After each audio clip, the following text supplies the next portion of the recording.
Welcome to Mortgage on My Mind, where we take the mystery out of mortgages and make dreams of home ownership a reality. I'm Natalie Salins, a top 1% mortgage broker with 20 years of experience, based right here in sunny Los Angeles. If you've ever wondered about pre-approvals, appraisals, or what loan product is right for you, don't worry, I've got Mortgage on My Mind, so you don't have to.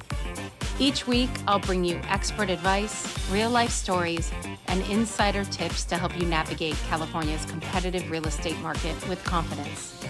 Whether you're buying your first home, refinancing, or just curious about how it all works, this podcast is for you.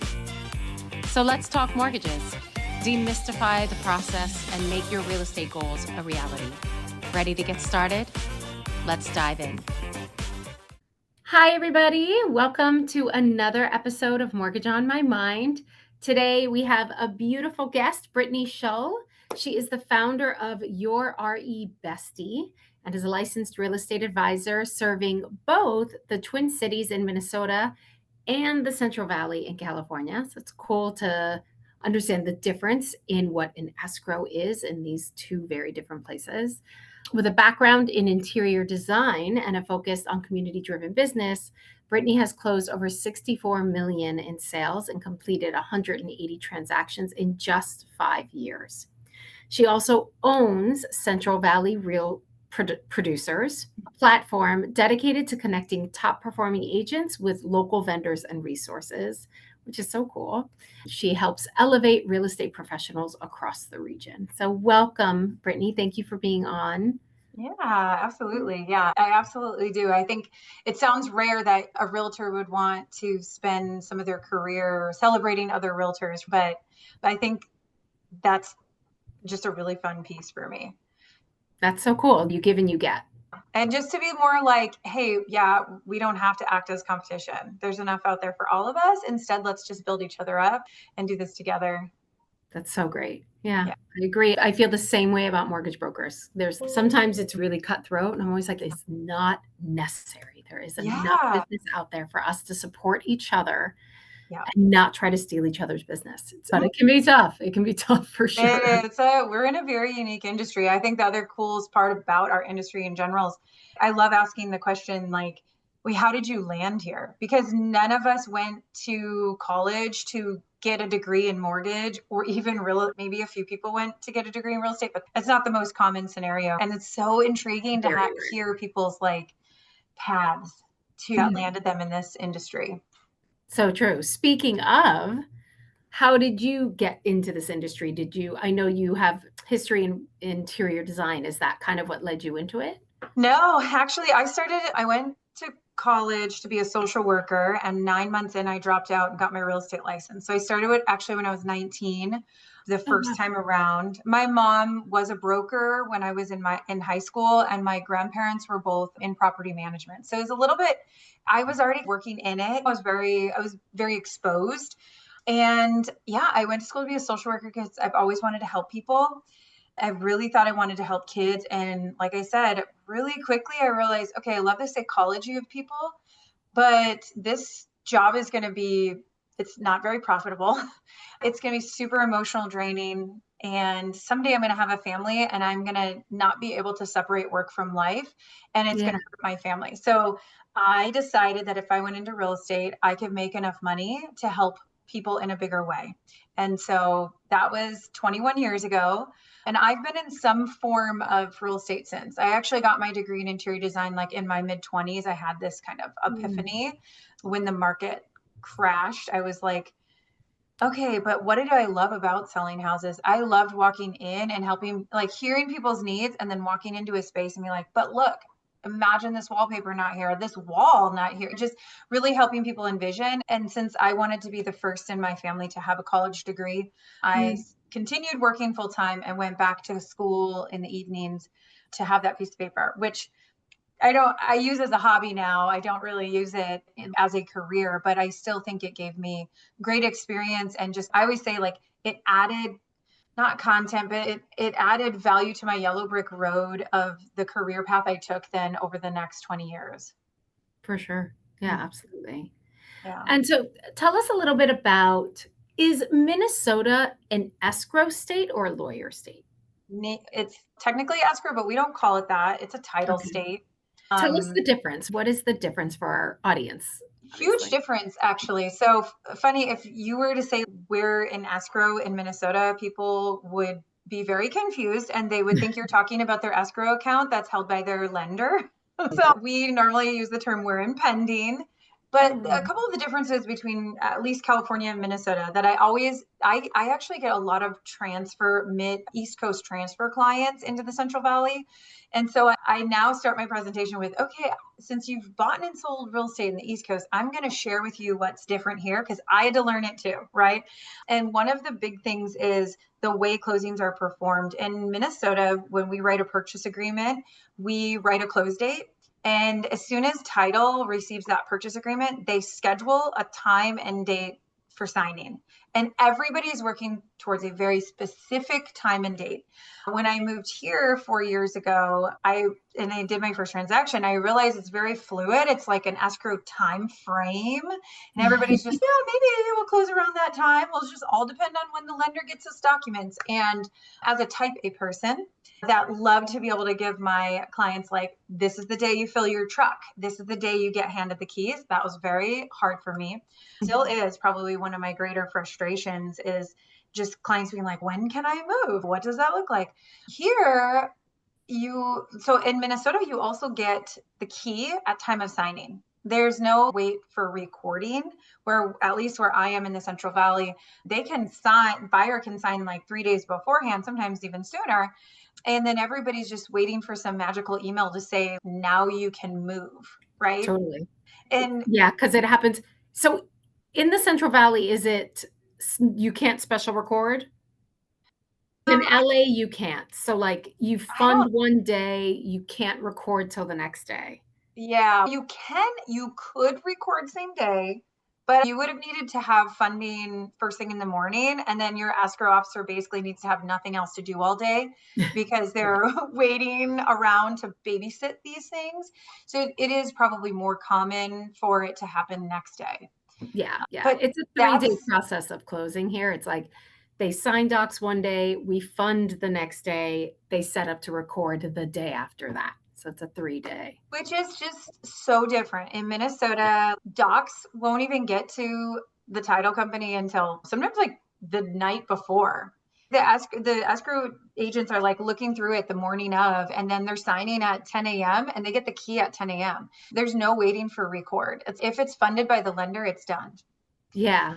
Yeah. And we're an East Coast we're nationwide. Yeah. We are based in the East Coast movement. So we table fund as well. Okay. So escrows out here are always very confused they're like, what do you mean you don't need the docs? And we're like, we don't need docs back. The moment we send you docs, we're good to press the fund. Yeah, yes. And so they're always like, you funded too fast. Like people, they get like nervous. They get all confused. And then it just throws another wrench in this already confusing for the client time frame.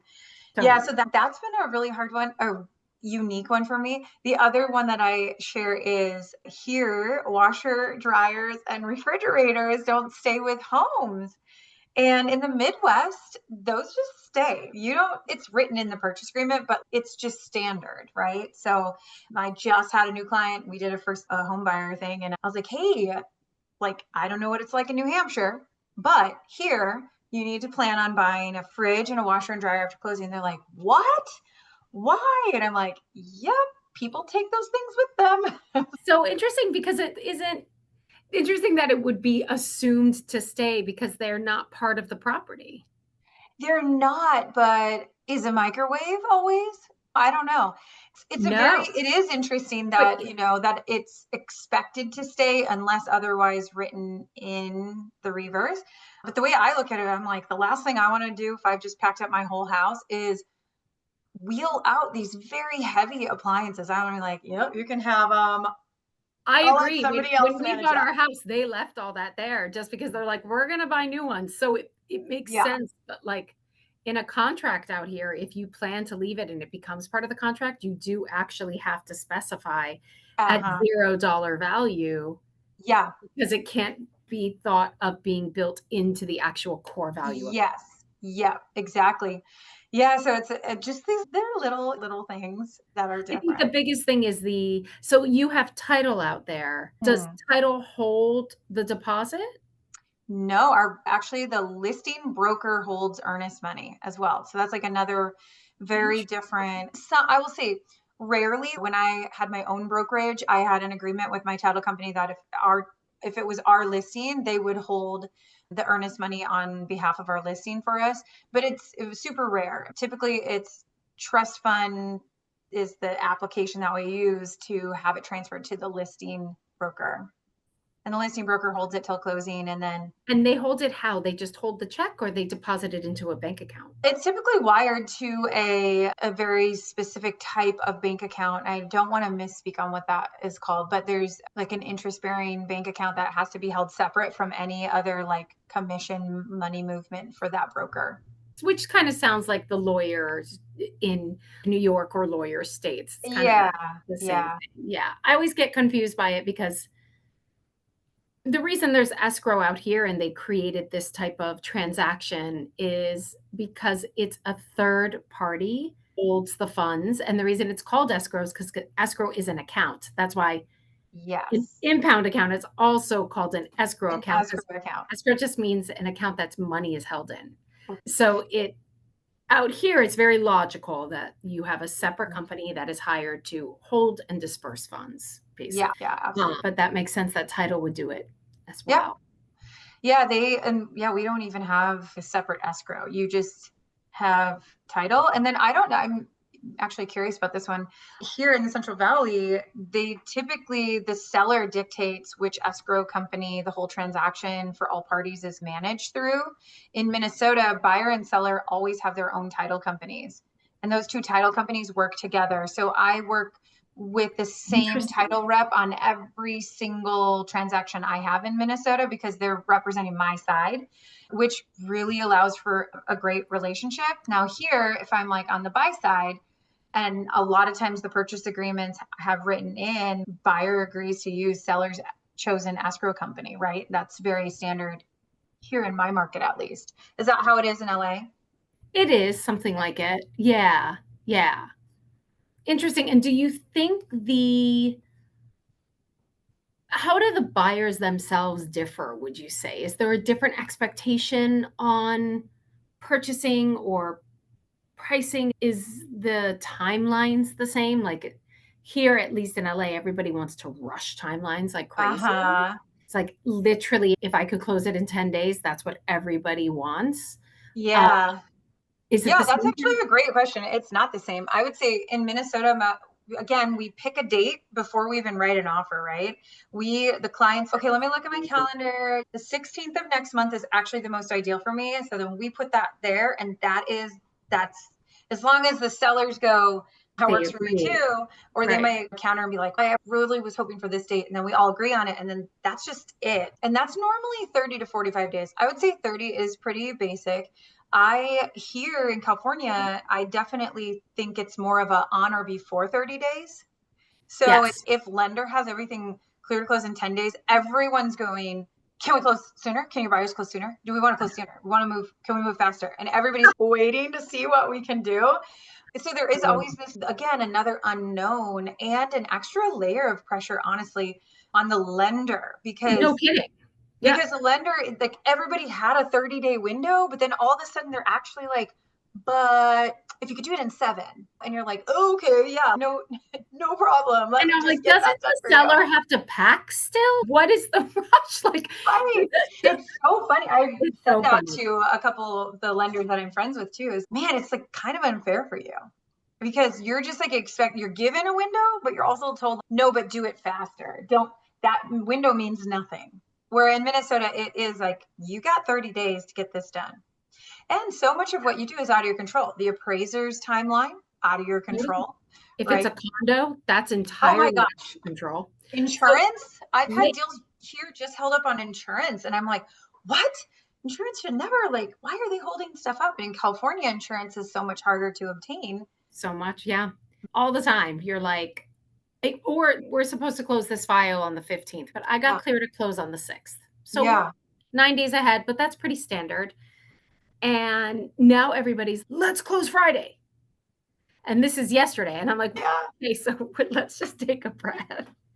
And then they're like, in a group email with everybody, they're like, we can't schedule signing because the lender hasn't sent us the paperwork. And you're like, what the heck? Yeah, literally an hour ago, we were set to close in 9 days. So let's just take a breath. I know. But we do.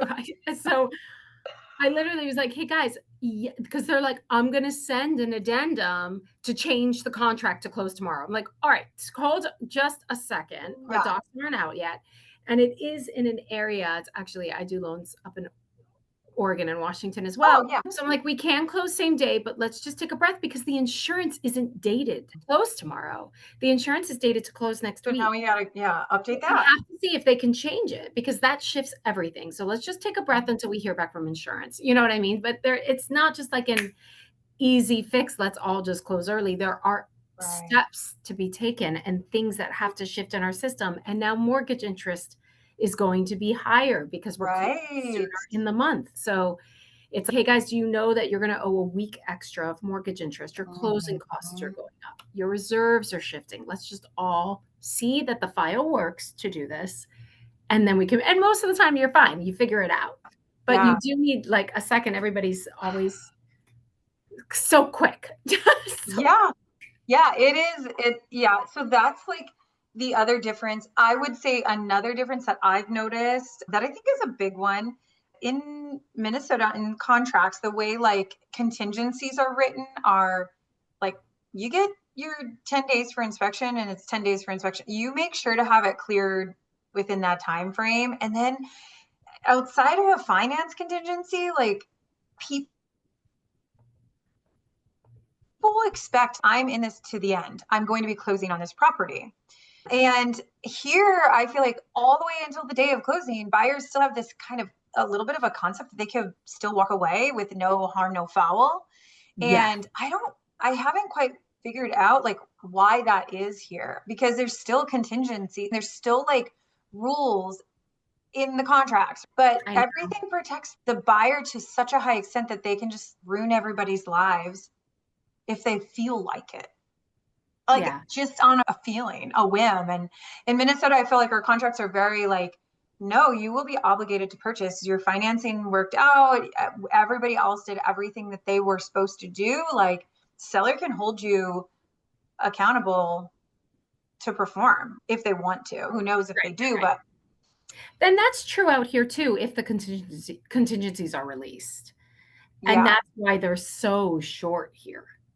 Like you're pressured to have very short contingencies because once they are released, that earnest money is on the line for the buyer. I think from my perspective, the finance contingency is shorter here, but all the other contingencies are way shorter in Minnesota. Like you get like a week to do your inspection. You of course get 10 days to go through like any association docs once you get them.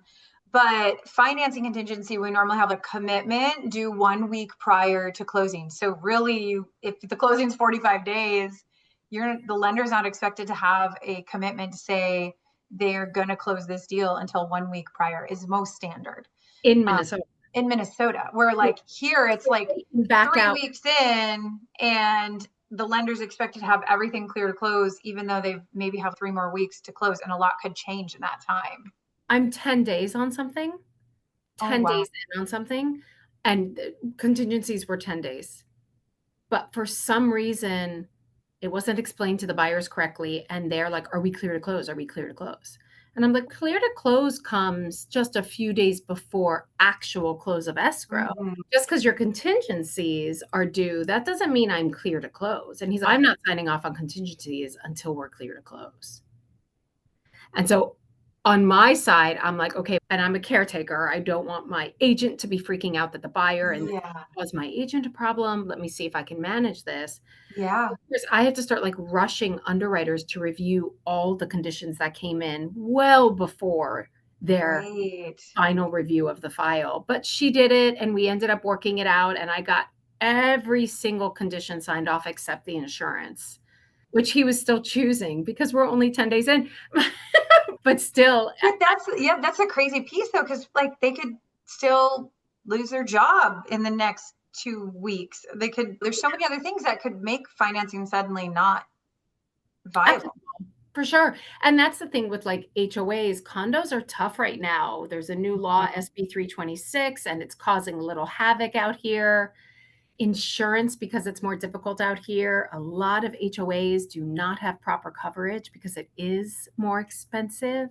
It's the same in Minnesota. We're having huge issues getting condos to go through. We just had one. We have 5 different condo / and or townhomes on the market right now. And they all have something where the association is like not willing to respond or not willing to put their name on something or not willing to agree to do the future work on the outside so that the buyer's lender will actually approve financing on it. Or there's just a lot of inconsistencies and uproars with associations and their insurance policies right now and their coverage. Yeah. Same here. There's like massive deductibles now.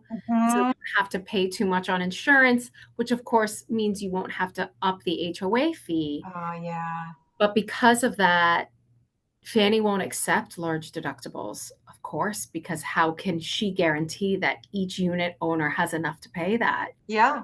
We're having to switch a lot of stuff into non-warrantable condos, but whenever we have a condo with my team, when we're scheduling, like before we get into contract, how are we writing this contract? I'm like, can I have a condo contingency? Right. That's what I was going to say. Why do we not have that? This is that's a great topic. I feel like like me and my team in Minnesota, we're encountering that a lot. Where I live here, we don't have we're in the valley. We're very agriculture. We don't have a lot of condos or even townhomes. So in California, I don't deal with that much because we're not urban, but in Minnesota we do. And I am not hearing lenders talking about, let me be involved in it sooner. Like I think it's a great question for me to put back on you. Like, how can you help us educate ourselves as realtors to know what to look for sooner so we don't end up 3-4 weeks into an escrow or already past appraisal where our clients are spending money and then to have the deal fall through? What can we do different? And that's the thing. I think that it all starts with what the listing agent does when they get the listing. The most important thing on a condo is you immediately contact your lender and find out if Fannie has it on an approved list or on not an approved list.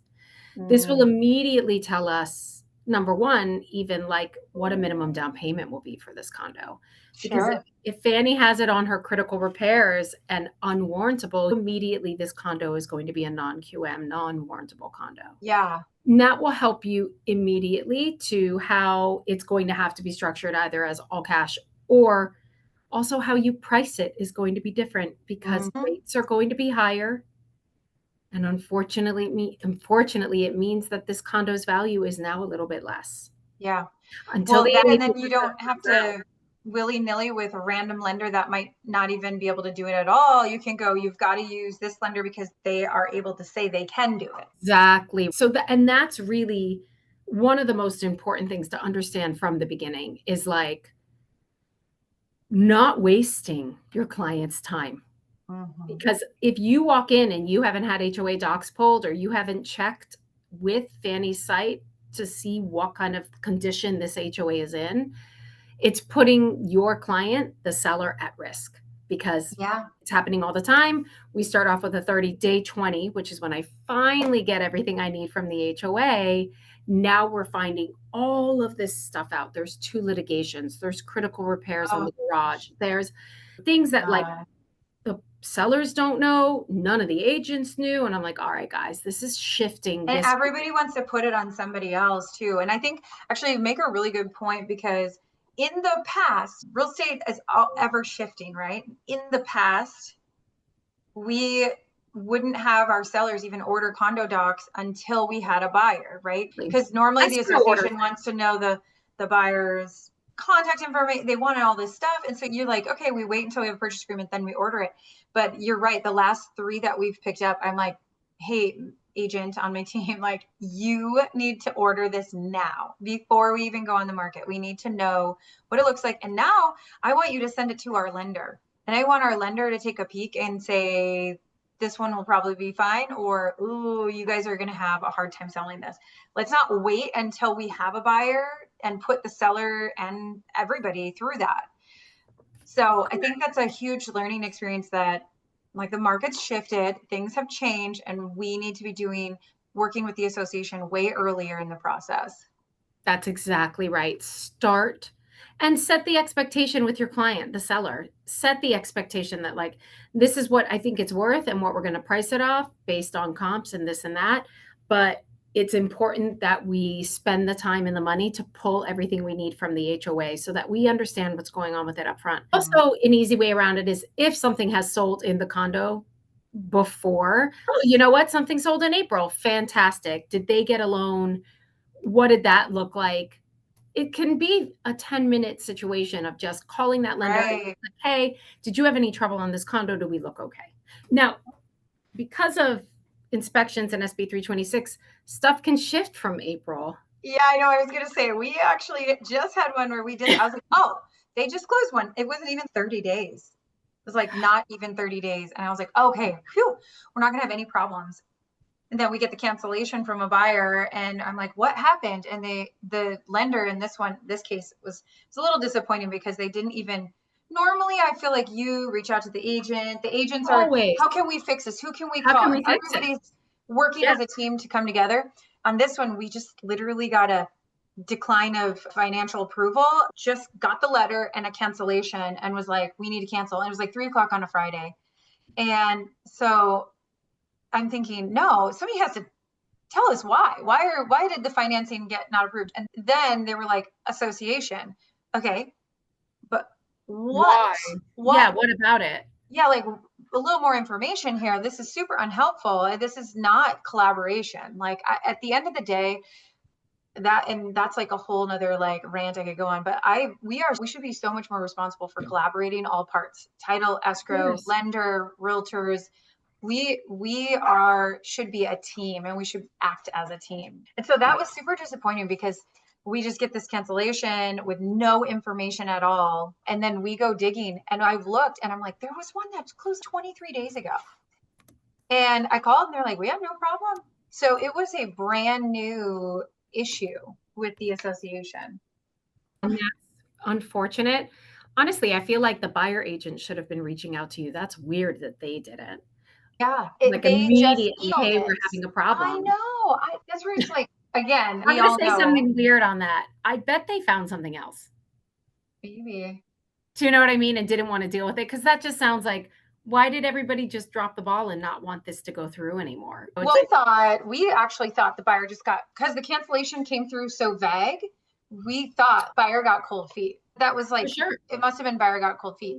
But then we called the lender to ask for the explanation to be provided for the cancellation. And she was like, it's based on the association. Then through some digging, we found somebody else that was pending. And we called that agent, and that agent did explain, we had to use this specific lender. We did get approval with UWM. So I'm like, okay, we need to work with any lender that, is running loans through UWM, because we have another case where we can say, if that underwriter says, I don't know, we can say, wait, pull up this case. You guys just approved it 20 days ago.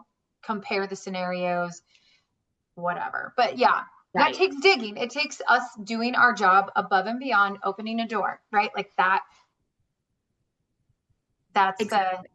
That's where there's a difference between good agents and good lenders, and those that are just taking the straight A's. And exactly.